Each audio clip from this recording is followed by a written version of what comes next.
नमस्कार दोस्तों।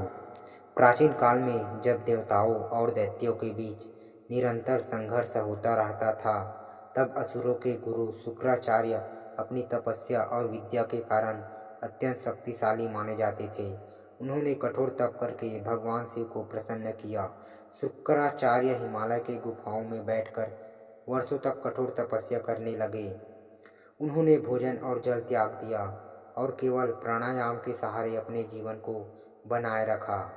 उनकी कठोर साधना देखकर स्वयं भगवान शिव प्रकट हुए। शिव ने प्रसन्न होकर उनसे वर मांगने को कहा। शुक्राचार्य ने कहा, हे महादेव, मुझे ऐसी विद्या प्रदान करें जिससे मैं मृतकों को भी जीवित कर सकूं, ताकि असुर देवताओं से युद्ध में पराजित न हो।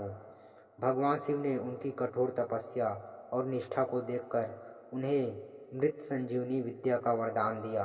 इस विद्या से शुक्राचार्य किसी भी मृत प्राणी को पुनः जीवित कर सकते थे। यही कारण था कि देवताओं और असुरों के युद्ध में जब भी असुर मारे जाते, शुक्राचार्य उन्हें जीवित कर देते। इससे देवताओं के लिए असुरों को हराना कठिन हो गया। देवताओं ने जब यह स्थिति देखी तो वे अत्यंत चिंतित हुए। वे भगवान शिव के पास गए और प्रार्थना की कि असुरों की यह अजेयता उनके लिए विनाशकारी सिद्ध होगी। तब शिव ने कहा, शुक्राचार्य ने कठोर तपस्या कर यह वरदान प्राप्त किया है। यह उनके परिश्रम और भक्ति का फल है।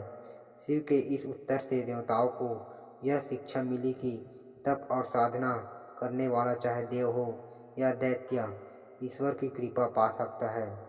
शुक्राचार्य और भगवान शिव की इस कथा से यही संदेश मिलता है कि ईश्वर सभी के लिए समान है। वे भक्ति, श्रद्धा और साधना के आधार पर ही कृपा करते हैं।